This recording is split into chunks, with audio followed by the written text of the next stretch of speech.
आमच्या आऊंचा होता उपवास, त्याच्यामुळं मी पनीरची भाजी करायची ठरवलेली. आमच्या आऊला सांगितलं पनीर घेऊन या, पनीरची भाजी करूया. आऊ बोलले पोरांना पण आवडती तर पनीरची भाजीच कर. मी कांदा वगैरे कापलं, टमाटर वगैरे कापलं आणि मी ह्या पद्धतीने भाजी करते. तुम्ही कोणत्या पद्धतीने करता नक्कीच कमेंट करून सांगा. नंतर कांदा वगैरे कापलं, त्याला परतून घेतलं, टोमॅटो कापलं आणि त्याच्यात मी थोडी 10-12 काजू टाकलेले, कारण की भाजी अशी मस्त घट होती, पाणी सुटत नाही. कारण कांदा आणि टोमॅटोने पाणी सुटतं, काजू टाकल्यावर पाणी सुटत नाही, घटमुट भाजी होती. आणि पनीर वगैरे कापून घेतलं, पनीर तळून घेतलं. आणि तुम्ही कोणत्या पद्धतीने करता नक्कीच कमेंट करून सांगा मला.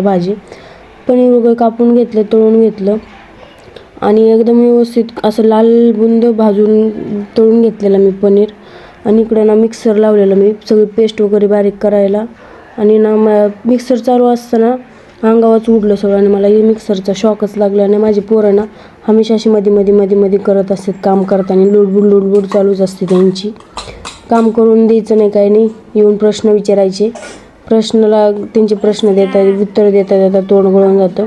आणि मिक्सर लावलेलं, खोबरं वगैरे टाकलेलं. मग नंतर भाजी वगैरे बनवून घेतली, सगळं स्वयंपाक केला, भाकरी केल्या बाजरीच्या. आणि माझी भाकरी बघा किती मोठ्या असतात. नंतर सगळ्यांनी जेवणं करून घेतली.